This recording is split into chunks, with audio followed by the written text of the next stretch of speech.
stress is often thought about as a negative thing in life, but I think that it's actually one of the most important things to help manage the difficulties that you go through in any season of life. Welcome to It's the Good Life. My name is Josh. It's Anthony and David.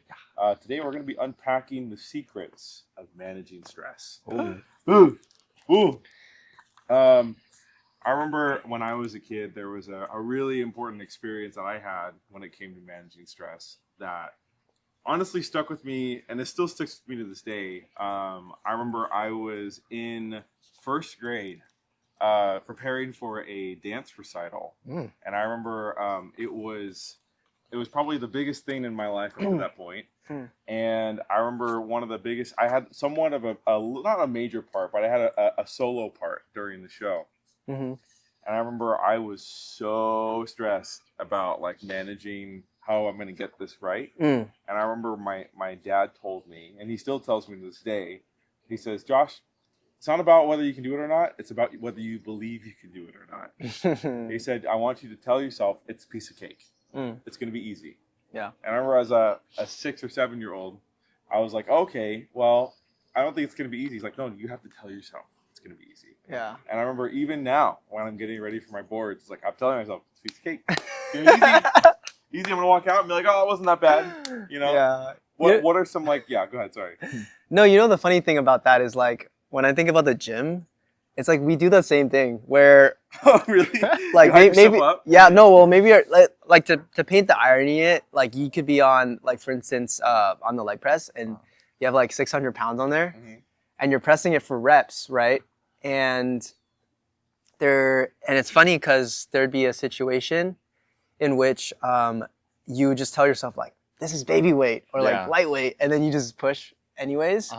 But it's funny because it's like it's really heavy weight, but you're still kind of like doing the thing. And so yeah, I think it's such an interesting like irony because with it it's kind of like you're still pushing like really heavy weight, but in the midst of it, it's like it's not heavy. It's obviously not light, but you're saying like lightweight and it's like 700 pounds. Oh, that's like a Ronnie Coleman. Yeah, like you're just telling yourself like, oh yeah. But we do that all the time in the gym. Yeah, buddy. But yeah, stress management, such a big topic. I think it's important because I think everyone has stress. Absolutely. I mean, unless you don't, David. I don't know. No, I think everyone in the world. I think even like 5-year-old kids got stress. Really? But they just don't know You think kids have that stress they got too? stress. I think so, 100%. Are you kidding me? Kids do have stress. No? Dude. You think it's less stress though compared to an adult, or? Oh. That's a good question. I would think probably adults have more stress, but it depends. If we're looking at age range and we're generalizing, maybe specific to like what type of kids we're looking at. Because if we're looking at an affluent neighborhood of a child who's growing up with everything is kind of handed to them on a silver platter, compared to a person who lives in a more low socioeconomic status neighborhood, you know, and this is keeping ethnic background out of the picture. It's just like, it's a matter, I think, of looking at your situation of life. What do you have handed and provided for you? And what does that allow beneficial to your life?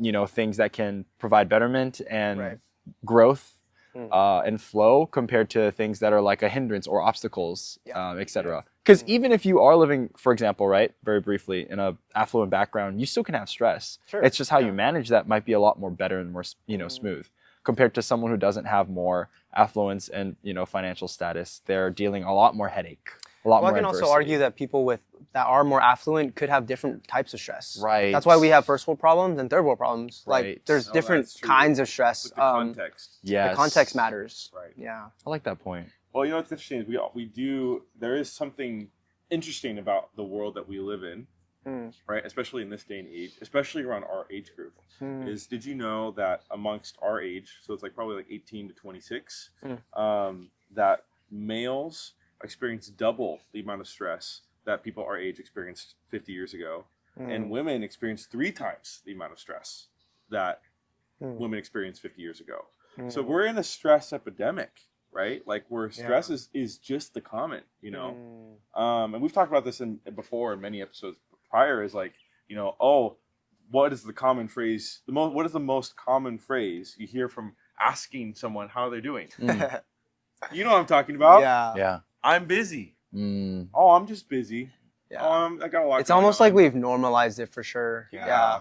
You know, it's interesting. I had a conversation with my family when I was back at home in San Francisco this past week. And like I started, the title of this video should be like "Stress Kills You" or something like that. Because it really does. Yeah. I think when I had this conversation with my family going into back home, like we were all sitting there, and like my sister's in med school, which is like a very stressful environment. Obviously, Right. there's like tests every single day, and then you have to study, and then you're getting tested on it like in the next few days. Yeah.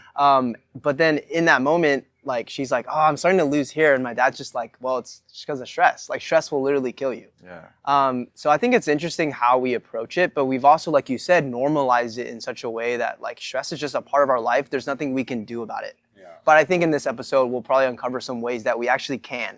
Yeah. If you stick around. So I'm curious Stick to around. hear what Stick those around. are. If you Yeah, stick well, I'm around- sure you are curious. You stick around. Well, I'm real curious. But yeah, stress is I think it's a bigger problem, like you said, we're in a stress epidemic, but it's a bigger issue than we like to make it to be. And I really wonder why that is.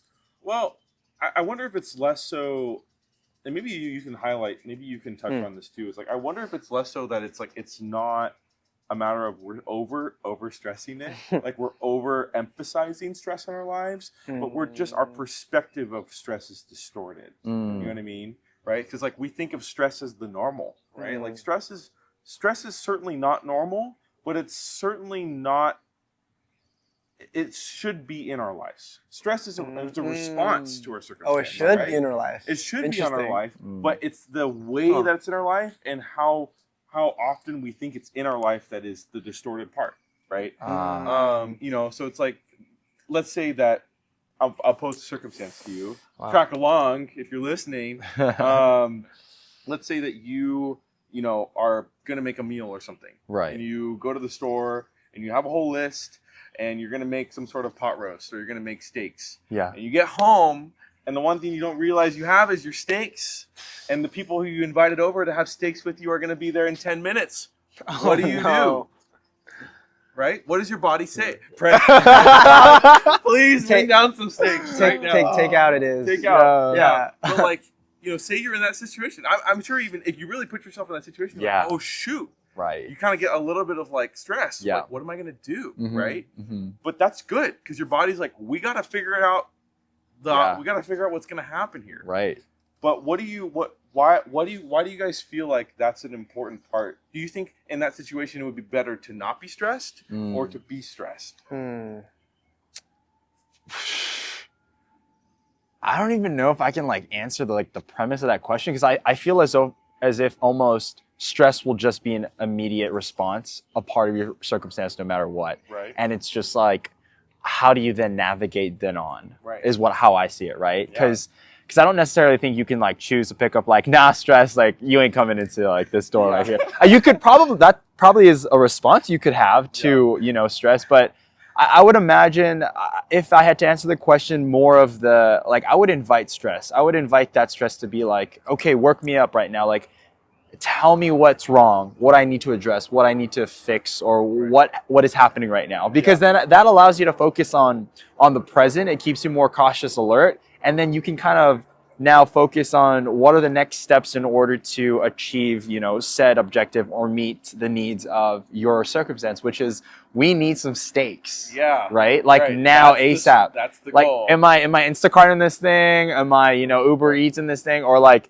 is it going to be a simple like, I don't know, a small little prayer and, you know, the Lord pull through a miracle, or, you know, you call all these friends, like, who's at the store right now, and like, oh yeah, could you grab something real quick? Yeah. Exactly. Like, help me out. Or, you know, you look at all these different alternatives. Yeah. But, you know, I think if we look at like majority or base of the population of just people in society, like how many of them are willing and ready to navigate and address stress the way where it's like, yeah, like I'm ready to take this on. Yeah. Or is it more of like this instant response of, oh my gosh, I'm panicking. Yeah. Or I'm panicking and then doing nothing about it, remaining like pretty freeze. idle. Yeah, freeze, like, oh, I'm so stuck. Yeah. You know, Flight, and freeze. time is then going by, your guests come to the house and it's like, oh, where's the steaks? You know, like anything So can excited happen. For the steak. Yeah, You're like, yeah. Oh, Right, Actually, we're about having those. chicken breast, guys. Hey, that's what I would do. We got a ton of it left. Yeah. Right, You right, know, right. find an I got that alternative. chicken tenderloin in the fridge. Oh, you did? Yeah. Actually? No, Wait, no, actually, no. Like real talk? No, no, no. Okay. Oh, But I know you got that. I do. Because you're checking your macros, so. Tenders are Yeah. tenders the way to go. Yeah. Yeah, for sure. So how would you manage that? Or what would you do? How would you respond? Well, I think I feel like my perspective on stress is a little different. I think working in the ICU, it's tends to be like very stressful a lot of the times, obviously. But kind of viewing it almost as a way, like how do you still work in a high stress environment? I think that's a big question. And I think for me, it's being able to still remain level-headed and still remain calm in that situation. So even though like I don't associate being stressed with being like uptight and being like you can still be in a stressful situation, but then you can still have everything like in control, think clearly. Right. And I think working in the ICU, like you could definitely, it's practice. Like I think it takes time. The same way like in nursing school, when you're stressed under a test, like this grade matters. Or even boards, like your whole license depends on this. No, I'm just kidding. No pressure. Wow. Right? But like in perspective, I think we tend to like be like, oh, like this is the world. Yeah. Like this is gonna be the world. Yeah. But actually something that Alex Honnold says is like when he climbs, yeah. someone asked him, I explained this one to you, and you've probably seen his interview too. And they're asking him like what makes you do all these like really dangerous things? Are you scared up there? Like what's wrong with your amygdala, right? And he's basically like, well, like I think most times in life people tend to turn molehills into mountains.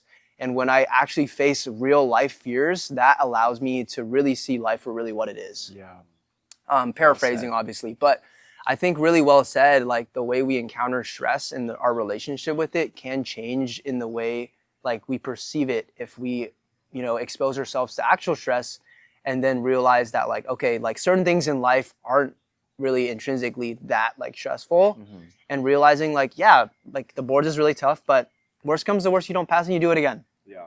Right. Yeah. Worst comes to worst. Obviously there's other jobs and things on the line, but that's the cost, that's the stress. Right. And like, that's the reward that you're after. And so, I think just how you approach it, how you perceive it is a big thing. I wanted to add on to that too, because a really important point, especially because, I mean, just an absolute legend, Alex Honnold. But what you were saying, Anthony, is like paraphrasing his perspective on, especially on like facing fear. He stresses just how important it is. Like, when was the last time a person actually went through like realistic fear, where it was not this thing where you're at the airport waiting for your luggage, the example he takes, and he's like, oh, like where's our baggage? Like, it's not coming within the time, like within this limit, right? But I mean, that's something, to me, it's such a minuscule thing, because when I think about it, it's like I would go to the airline, whether kiosk or like front desk, and be like, if it's an actual problem, right then. Yeah. But of course, things take time in this world. Not everything's going to come super immediate. Some things, sure. But like baggage, like I'm a baggage claim for the next 15 minutes. Okay, maybe they're just delayed on, their whole thing and process. If it's for like an hour, then we're starting to have problems. Then a little stress spark goes, okay, let's go talk. I mean, I think the 30 minutes to 45-minute mark after like arrival, that should be something that, tells, right? Yeah. And so my point is, one thing he does very well, Alex Honnold, just absolute legend once again, is he works in systems, right? And so like what you're doing, Josh, and I want to affirm this in you, is he prepares for all of his free solo climbs. So his very great feat where he did El Capitan, right? He worked in systems where he prepared his body. He went through the rhythm, he rehearsed everything, and he just did everything in his power and his control in order to maximize the capacity of what he knew he could actually achieve. And then he did it. Right? And he believed he could do it, just like what your father said. Right, yeah. So there's so many things that go into just what I think the goodness of opportunity that you have in front of you with the boards. I mean, yes, it's going to be a stressful thing, but I agree with Anthony. There's going to be that chance, that small slip of if the boards aren't passed for whatever, for any person who's taking the board exam or their NCLEX, et cetera, for becoming an RN, it's like, there's always the opportunity of, sure, you'll wait this amount of time, but you can try again, right? And or you could totally walk another path and say, oh, I give up. or you could choose to take a longer period and then try again, right? Right. There's so many different avenues, but Yeah. I think the hope that still thrives is Yeah. just the preparedness that you have control over, and the amount of stress that comes then with that. You really highlighted something interesting about where does stress come from, and that's something that I think you're really highlighting, especially for me, right? Is like, I feel like what you're saying about the source of stress is that the I don't want to say the deception, but the deception of stress is that we have no options, right? Therefore, I'm screwed, right? Right. So it's like within the context of taking a board, it's like if I don't pass this, that's it. You know, like I'm screwed for the rest of my life, which is not true. You know, but that's what produces stress, right?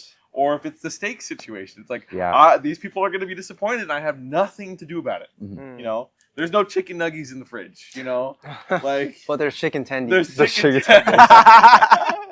Better for the macros.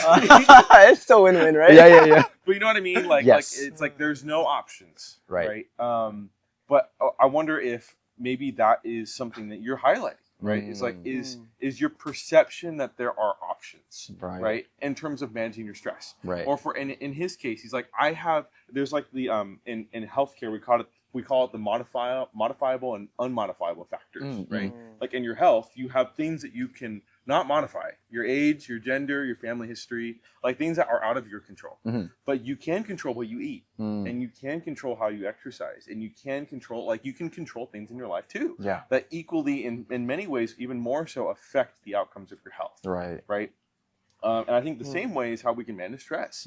Right. It's like there are things about circumstances, like Alex Honnold, like there are things about the wall that he probably can't control. Yeah. But there are certainly things that he can. Yeah. You know, in terms of strengthening himself, in Right. terms of mentally, like going through the entire, which I read too. Like he literally like mentally walks himself through the entire the entire climb. Yeah. You know, like literally as if he's doing it in his mind. Right. As a means of preparing him. Yeah. Right. Yeah. And so when he actually comes and when he actually does it, Lord willing, he doesn't fall. Right. Like if he does it, he's like, I really did everything I could to prepare. Yeah. And if he can't do it, then he really did everything he could to prepare. Right. You know, and that's the same thing for me with preparing for boards. Yeah, I think it's actually a psychological technique called visualization. Being able to visualize what you're describing yourself on you know, whatever it is, whatever you're doing, climbing. But for me, I remember doing that when I was really into powerlifting, which is like just lifting as much weight as possible. Like visualizing yourself lifting the weight is actually a really big technique that a lot of them use, because you first have to believe you can do something, like your dad said, before you actually can do something. And I think that's an important facet to also hold on to, because in stress, like I think a lot of times the limiting factor, the limiting belief is that we doubt that we can do this. Oh, I don't know if I can, or I'm not sure if I really have the ability to, or I don't know if I can take this chance on myself, right? Like so many of us aren't willing to bet on ourselves. Yeah. But then when you can visualize, like, I think the question you should ask yourself is, can you actually see yourself doing it? Can you see yourself being a content creator? Can you see yourself being a nurse, Josh? Because if you can't, then how are you actually going to be it? Right? Like, if that's not adding up, then there's a disconnect there. And like, let's do something to bridge that gap. Right. But if you can see it, then okay, well, like, then we can actually see if we can actually like manifest it or see it actually happen. Yeah. But I think the hard part is like the initial belief of like, man, I want to be a aerospace engineer, but I don't know how I'm going to do that. I'm just going to figure it out along the way. Like, no, like you have to believe it first. Right. You know? The belief has to come, and maybe it'll come with time, but yeah. Well, something I want to explore more, kind of along that road too, is we've talked about like stress as a means of achieving things, right? Or we've also talked about it within the context of it as a response, right? But I think something that I want to focus on, which is sort of the core of this episode, is our perspective on stress as actually a tool for being successful, right? You know, and so what does that make you guys think about when it comes to stress? Because again, we live in a culture that really promotes stress as the negative thing. Right. Oh, you're stressed. Oh, get away, relax, do this. But like, how can we look at stress as something that's positive? You know, within the right circumstances. What does that make you guys think of? Yeah, I think for me as a nurse, like I think I made this post the other day about like the difference between a nurse with like a lowercase n and a nurse as a capital N. And there was one slide in there where I described a nurse being in a position where like they're just low on resources. There's not a lot to offer. And then the different mindsets that a nurse with a lowercase n would do and a nurse with an uppercase. And I think in that situation, like a nurse with a lowercase n would be like, oh, like we don't have enough. Like I'm just gonna like slack on this. I'm gonna just not do this and I'm gonna skip out on this. Versus the nurse with a capital N would be like, oh no, like it's time to double down on this. It's time to step up to the plate and like fill in the gap, right? Like let's make this happen, right? I know we don't have all the resources, but we're gonna do this anyway.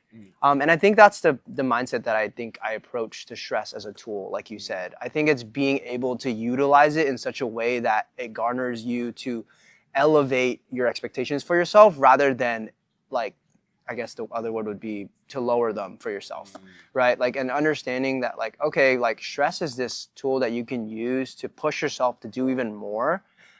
Because when you're stressed, like your senses are heightened, you know, you're more aware of the little things, you're more reactive. Physically, your body like feels that, your heart races. And so, you know, like I remember taking the NCLEX actually, funny story. I was actually in prep, I think around this time, starting to cut. And it was interesting because at the time I was drinking caffeine, but I was taking this natural supplement called yohimbine. I don't know if I talked about this, but it's a natural fat burner. It gets your metabolism going, and a side effect is actually increases your heart rate.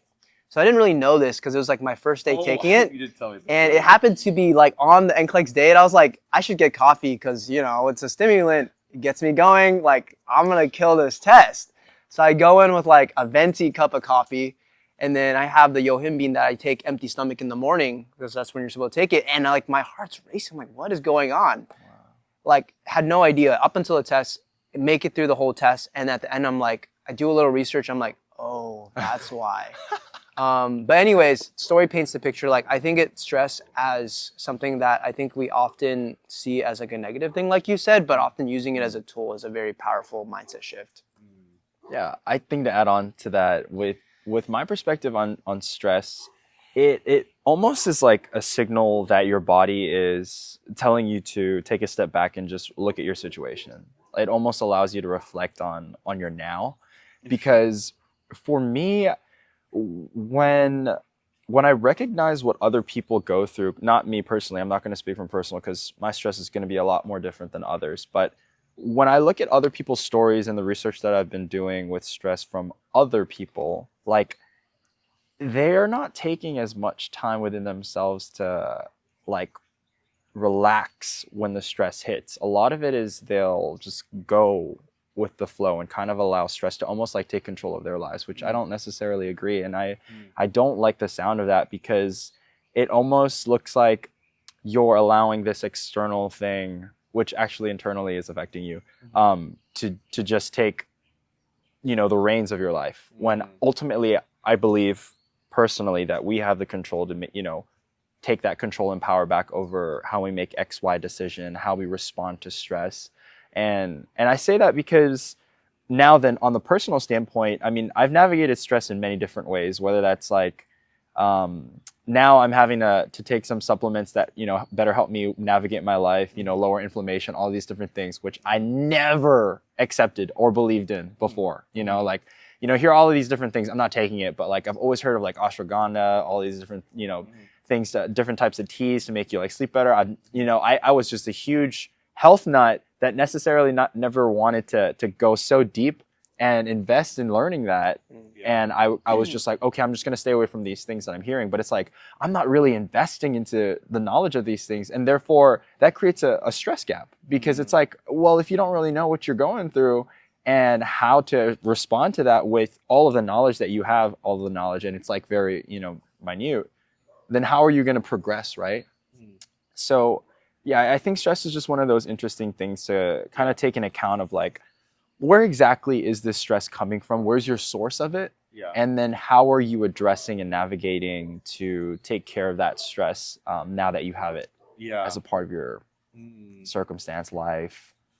I'd be curious to challenge you a little bit, David. because I think something that you focused on when it comes to like responding to stress is choosing to relax and step back, right? But Anthony and I work in environments where you can't do that. Like your patient is coding and your response to stress is I got to step back.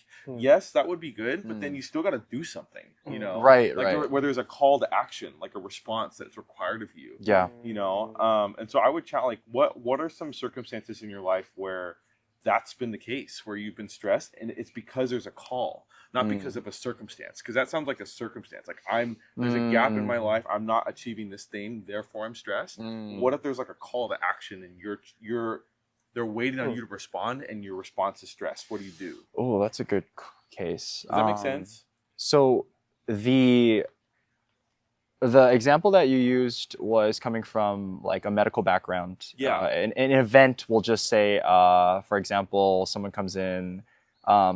So could you give me a more clear example as far as like what exactly a situation would look like? Whereas, no, for you. Oh, for me. Where you're navigating Yeah, stress. Josh, I think your situation is a little more adapted to answer that too, because you work in like an ER like tech, which is like where there's constant in and out of like, so yeah, I feel like that environment too gives you a lot of. Well, it's given me a lot of tools to work with my stress. Because I think when I first started in that job, I was in fight or flight mode all the time in that job, because like I don't know what I'm doing. Yeah. But there's people's lives they're coming in and they might have a gunshot wound or they're a traffic collision. It's like you just have to respond. Yeah. You know, and you've worked in the ER too. You know what I mean, right? Yeah. And it's like, but I think that, and I remember when I first started that job, I remember I was with my dad, and my dad looked at me and said, are you sure you want to do this? You know, like you are really stressing.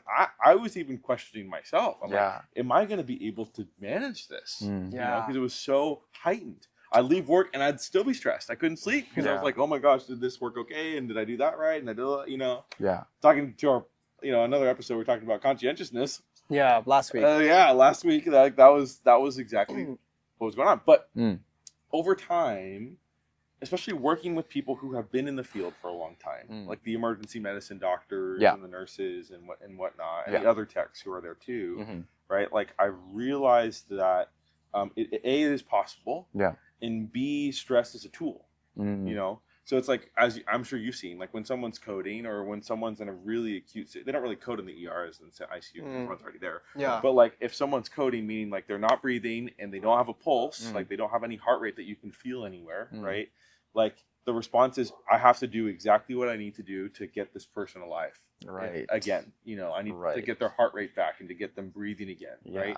And that requires, you know, protocol steps and stuff like that. Right. But it's like the stress in that moment for me has become a tool to like provide me clarity. Like, yes. Because when you're not stressed, or when you're like stressed and it blinds you, everything becomes way more important than it needs to be. Right. But when stress becomes an asset to you, it helps you focus on what do I need to do in this moment. Right. Right. So if you have like a rapid response team or a code team that comes in, it's like, what do you need me to do? Oh, I need you to start fluids right now. I need to get a line and start fluids. It's like, okay, that's all I'm gonna do. Yes. You know. And so it's like if you were in a situation like the burgers thing, right? The steaks thing, right? Like, let's say I was there with you. I'm like, hey, I need you to go to the store right now, and get burgers, and I'm gonna start the grill, and I'm gonna start cooking everything else. Yeah. You know what I mean? Yeah. And stress would tell you, okay, the only thing I need to do is get burger or get steaks. I hear what you're saying. You know what I mean? Versus like the stress that you're talking about. Yeah. Like, oh, I need to like step back. Yeah. On one hand, I think if let's say I was stressed about getting a job. I think that's when stress is good for that, right? Because you could take a step back and be like, okay, what's in my circumstance? What do I need to reevaluate that I need to actually be stressed about? Right. But in other circumstances, like that more acute situation where it's like, I have to do something, that stress propels you absolutely into the circumstance. Yes. Rather than invites you to pull away. Right. You know? So have there been circumstances? I love. Life? So let me extrapolate more of what you're saying though. I want to take up that challenge. Yeah. Because I'm curious. I'm not necessarily saying, once again, from the very beginning, I invite stress. When I look at stress, I invite that as something to take on. It risens your senses and allows you to lock in, focus more. And like you said, right? So given if you're an ER situation, right? I mean, you look at vast majority of, I guess, hopefully our listeners aren't all working in ICU, you know, ER nursing. Yeah. But I mean, you're giving very real examples, from personal Right. perspective, That's also right? very true. I can find almost likewise the same amount of stress depending how perspective, standpoint, and Circumstances. perception, Yeah. and actually we'll put circumstances aside, how those are interpreted within oneself for and you try to equalize that as far as what you experience as an ER, right? Because if I were specifically going through a campus safety situation where someone came on campus, and I was an RA back in college for like 4 years total, this is truth, and someone was carrying a gun and they were a school shooter, right? That'll arise a lot more stress too, in the same way where there's equivalency of an ER, right? But it's like, that's not happening every single day. Right, but realistically, those are things that I've personally experienced and have gone through, and not going to say like, oh yeah, someone came on campus with a gun and I was there to experience that. But we've had some similar instances where there are people who are, you know, doing assault and, you know, addressing there's a lockdown, and like I have to keep my specific, you know, residents and community safe within that a moment in time, right? Like you're saying, you have to address it now. My very point here though is, when I'm saying to take a step back, it's not take a step back and just watch. I'm saying take a step back and address what you need to do. This is why action is very important. I'm not simply saying remain idle and just look at the stress that's going on. I'm saying take on, once again, the invitation of stress and do something about what's going on. So, for example, Gen Korean Barbecue, when I was working over there, there was a fire that had came from, it was just like super arising out of, and one of the managers was eating with just another friend, and he was off duty. He just came on one of his off days, and I was actually working, right? And I stood like maybe about 5 steps distance just before him, like space-wise. But this manager saw that fire quick, and he didn't even have like, you know, anything, right? So what he ended up doing, he immediately just got out of his seat and he ran straight to that fire, and he got the tongs that the people were using, right? Not even an actual grill changer, but the tongs, because the tongs is still sufficient enough. And he put that up and whatnot. And that rose a lot of stress in my mind, because it's like, I was going to do the same thing. And that's why I was walking toward that direction. But the manager that was off duty beat me to it. And it's like, you look at these similar situations, same thing, right? I could go deeper into trauma. I mean, there's so many aspects of that, right? I mean, the trauma that happens before it even reaches the hospital. And you look at all of the instances that don't even reach the hospital. Think of how much stress that produces. I can't even get medical help. Right? And this is from a person who comes from a dysfunctional family, who's experienced psychologically a lot of trauma from that aspect. I haven't received the help during that time when I needed it when I was 11 years old. Right? And that amount of stress then compared going to a hospital where it's like, oh my gosh, like, I'm here to help you. I'm here to save your life. Do you see how much damage that can create? And so that challenge it's good, and it uprises a great perspective, but I open more of this door to see that there is so much also, not to demean the value of others, but there's so much merit and validation that comes from stress in other instances outside of the personal perspective, like ER medical field. Oh no, I just want that to be kind of set on the table.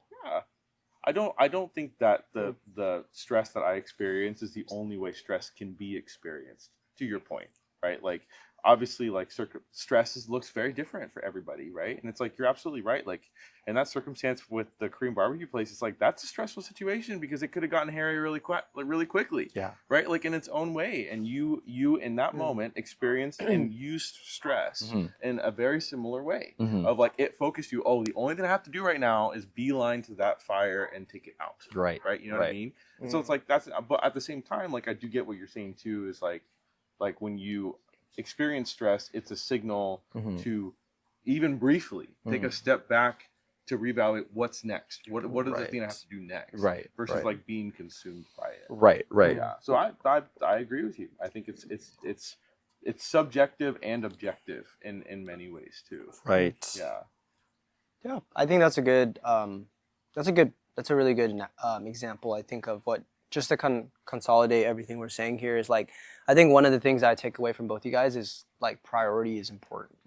Like, that's the number one thing. It's like, when there's a fire in the house, like you're not going around like sweeping the house. You're not going around cleaning the doorknobs. Like that's not the most important thing. The most important thing is getting rid of that fire, right? Yeah. Like, and that's the number one thing. But that applies to across the field. Healthcare doesn't matter. Like what is right? Yeah, like teaching. There's a kid that's throwing pencils across the classroom. Like, what do you do? Yeah. Continue teaching? Right. No, Yeah. like address that situation. Pull the kid out. Do whatever you need to do to handle that situation, right? There's a code blue in the hospital, right? Like, no, you don't take a look at the other patients before you go to that one, right? Like, address that one first. So I think that's the takeaway for me, at least from hearing what you guys are saying, is like, what is that one thing that you need to do right now to get you to the next step? Right. Because that's probably the most important thing. And if you were to do anything else, that's going to take you away from actually addressing that main problem. So yeah, I think keeping the main thing, as they say. Yeah. Well, I think on the topic of like stress management, that's I think what you said is great in that respect, right? Yeah, is absolutely. focusing on what do I need to do, Right. Like, even if that's you telling yourself that, of like, okay, this is happening, even if it's like 2 seconds of like, okay, wait, what do I need to do, and then like you go and do it, right? I wonder even if it's like even physiologically slowing yourself down, right? Like, because your body responds, right? Your body says, we're stressed. We need either fight, flight, or whatever, or freeze, right? Yeah. You know? And it's like being able to acknowledge that, right? So like in that moment, like when that fire was happening, I'm sure there's a moment where you're like, but the manager didn't hesitate. He just, boom, went right for it. But there's a moment where you're thinking for yourself, 2 seconds or whatever, freeze, what do I do? You know, but I think it's so good that you like acknowledged and walked through that experience. Yeah. So say it happened again, you'd be like, oh, I already know what to do. You know what I mean? Like, so I think like being reflective and being able to acknowledge how you respond to stress is also good for how you can choose to respond to stress in the future. Yeah. You know? I mean, so what are some practical ways that you guys I was thinking about that. I was like, that's already practical. respond, like, are there certain things that you guys do in the midst of like stressful situations? I remember a quick a story with you, David, actually. I don't know if I can share this, but we were actually at a spa. Oh, go for it. Yeah? Yeah. So there's this situation in which we were jumping between hot and cold like waters. And like this guy, David, like he's like decides to submerge his entire body into the cold, like this is like what? Pretty cold water. Oh, it's super cold. It wasn't frozen, but it was like, breezy. It was it's an ice bath essentially, but but there was a way they kept the water moving to where it wouldn't freeze. But like prior to this, we were in the sauna, so it's like super hot. Double sauna, actually. So we went from sauna to sauna and then straight into the cold bath, which for a lot of people, like that's just like ice bath, cold bath, like get the blood flowing. Yeah. But for this particular day, I think David had eaten nothing that day. Yeah, nothing. Maybe you'd be able to tell, like, and then you had nothing, and you just jumped in, I just jumped straight in. And then, like, next thing I know, we're both in the pool, and next thing I know, this guy's like, basically like slumped over, like his head is in the water. I'm like, okay, maybe he's just holding his breath, like testing his limits, like what's new, right? Do you remember this? I remember this. You forget? I remember this. I can explain. I'm a little bit more concerned. I can explain it a little better. I'll add more details. I want you to finish it. So we were around like 15 minutes within I think it was the mist sauna, right? And then I moved maybe about 7 to 10 minutes in the dry sauna. And then from there we went into the cold. At least I did. That was my time. I went into the water, and then from there I was like, oh man, I think. Like, because once again, I'm a very difficult person with myself. Like I set very high standards. So I'm like, okay, let me push myself. I want to see how far my body can go. So I wanted to hold my breath after all of this. I had eaten nothing this morning, and I said, okay, I'm gonna hold my breath. So my normal breath range, like lung capacity wise, is anywhere from like 2.5 to 3.5 minutes right now. Impressive. Right? And so I pushed that. I was like, okay, I'm gonna hit. I was counting in my head. I do mental, right? Because I didn't have my watch on, my Garmin or whatever. And I was like, okay, I'm gonna push this. And then it goes, please continue after. No, go for it. You're right on the dot with it. You're you're in the hot seat now. Well, I mean, so right there, and then I actually don't remember anything after the next thing I know, I'm testing his memory right now. Yeah, literally. Retention. Yeah. Is I'm slumped over, I'm in the water, and I think after a certain amount of time, I was like, okay, I need to come up for air because like oxygen is important, right? And then I came up, and I went into hyperventilation. I think like Yeah. like shock for sure. Yeah. And my I was lacking in oxygen and I had to breathe. But this is one of the things very practically. So for the audience, this helps me even when I'm not going through freaking shock all the time. But simply just pausing and breathing through your moment. So like when I'm going through a very difficult like preparation for a test, I'll just I'll take one just like breath, and then I'll just keep going through that cycle, right? Like opening up your lung capacity to just find your rhythm and slow things down. Because once again, when your heart rate is pumping like that, which it was during that time, I had to make sure I got everything back and stabilized. But it took me a while, and I felt so terrible after I went through this whole shock thing. But as I'm going through this experience, once again, like the whole world's turning upside down. Everything's dizzy. I was feeling nauseous. Even right now, I'm feeling a little nauseous. I think from the experience. I was like, you didn't eat anything this morning. No, I had some food. But when I was during this experience, I was just like, what's going on? And so I'm breathing in and out, and Anthony can just like he can attest to this. Like I was just and I was trying to capture everything, and then I was able to stabilize myself to where I was actually grounded, and I'm like how I'm seeing everything now, like nice sober minded. That's how it got to then after like 3 to 5 minutes of just like that whole breathing process. And I was like, whoa. And then I was like, yeah, Anthony, like I didn't eat anything. But while I was going through that process, I remember I was like, brother, I need help. Like, I'm not playing around. He's like smiling. I remember I could see him smiling in the peripherals. He was like, man, like, what? Are you kidding right now? Like, I was like, no, I'm not kidding. In my head, I was like, okay, I've seen worse. Yeah. I work in ICU. But I'm like, I'm serious. Like, this is like, I look at him, I'm like, okay, maybe let's take your vitals. And so I actually have like a set of thing in my back of my car to like, you have automatic blood pressure? Like blood pressure, I can get your pulse ox, oxygen, all that. Nice. I can get your temperature, everything. So I got a full set of vitals, and like it was all normal, and so we were good. But like I think he left out the part where like for the next hour and a half he was like vomiting essentially. Like he had a getting to that. Serious? It was like bad. It was like he was recovering for sure. So like we had certain things planned that night, but then we ended up like skipping some stuff, and then we had some really nice like noodles at the end of the night. The noodles hit. The noodles hit really nice, good. warm, good broth. I think I might have put it on my story and be like near death experience, which I was not kidding about. Which I was actually not kidding. Now you guys are filled in, right? Behind the scenes. That's up to Q. Yeah. But anyways, the reason I think there's a lot to glean actually from that story. I think part of it is that like deep breathing really helps, but also kind of like recovery from stress takes time. Like it took you like the hour to 2 hours to even go back to normal. So I feel like when we're going through like life situations where there's so much stress going on, like being able to take a step back too sometimes, like you said, is maybe the most restful thing you could do. Like sometimes I think we think like through the stress there's no option but to keep pushing. But like what is exploring that idea of like what does it look like to be resting productively, like or rest as productive. And that's something that you've talked about too as well.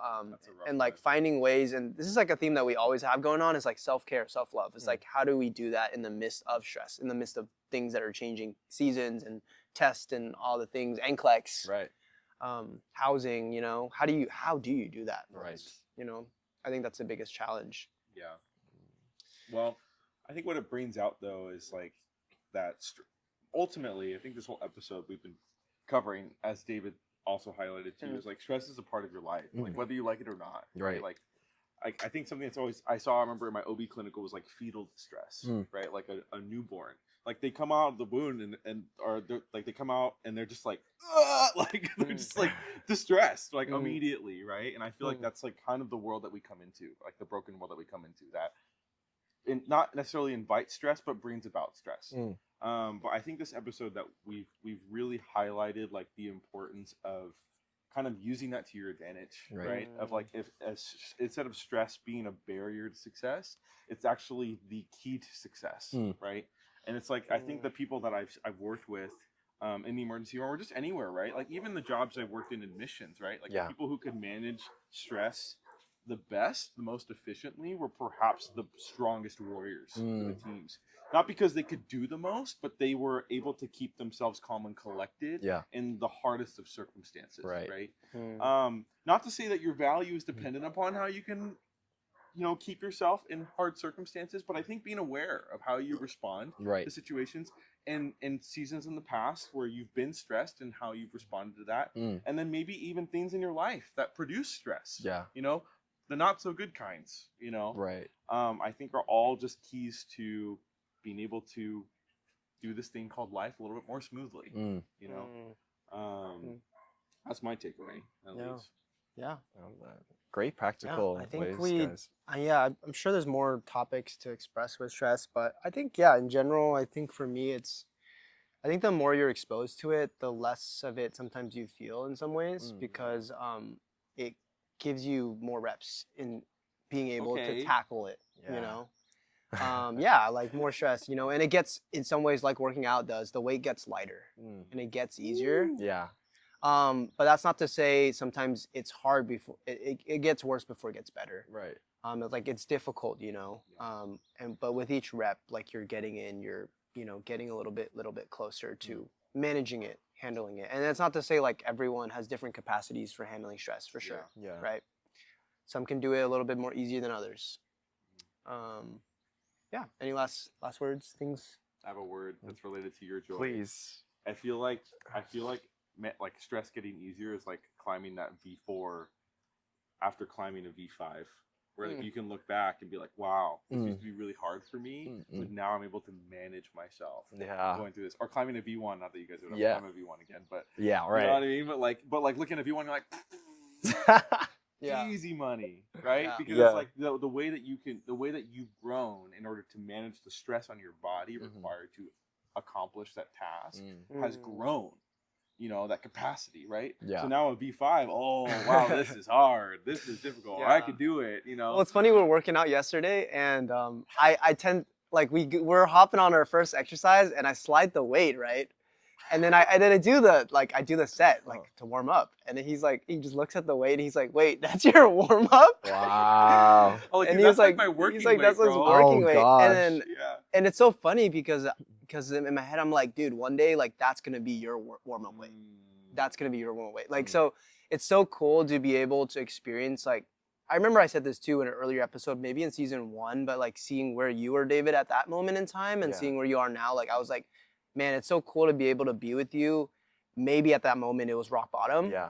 But to see like where you're at or where you will be going in the near future, like having those two views, like the same way Josh saw me when I was like probably at my worst, and then seeing me now, like that is in self, like experiencing that as someone else from the outside is such a gift, I think, in life. It's like to see someone else's transformation. Yeah. I just think that's really cool. Yeah. So. Yeah, I want you guys to know I have so much appreciation for both of you guys, like perspective wise and just the support. I mean, like going through all of these ups and downs, I'm sure there's just a lot of people that can hold on to that sense of hope. Like, you know, there are people that actually believe in me, and there are people that support and actually care and love for me the way that you need it most. So I really thank you guys both personally so much. Yeah. But yeah. Would you mind praying us out, David? I'd love to. Sweet. All right, let's bow our heads in prayer. Please, dear Heavenly Father, thank you so much for this beautiful, hot and sunny day, and for the goodness that you've brought Anthony, Josh, and I together in the quality of your presence during this podcast episode over stress management and what stress looks like in our lives. Father God, I pray that as we continue to navigate all things, that we remain rest assured, trusting in your plan and the words that you have spoken over us in our lives. And I pray that we continue to be productive and leaders and helpful to others in all that we go. Father, I pray that as we close in stress in this episode, we continue to retain all the information. And I pray that over the audience, Father God, that they continue to have an understanding and a knowledge and a grasp on the support that genuinely goes to their lives and the people that love and care for these people that are listening. And I pray, Father God, also that they continue to search for faith, hope, and ultimately your love in everything that they go through. So we thank you for this space. We thank you for this time. And we praise all of these wonderful and beautiful things in Jesus' name. Amen. Amen. Amen. All right. And that's going to be another episode here. If you're watching this on YouTube, subscribe so you guys don't miss the next upload. If you're on podcast, Apple Podcasts or Spotify, make sure you leave a rating. That helps us grow the channel. And yeah, it's been really good. It's the good life, your practical guide to adulting. We'll see you guys in the next one.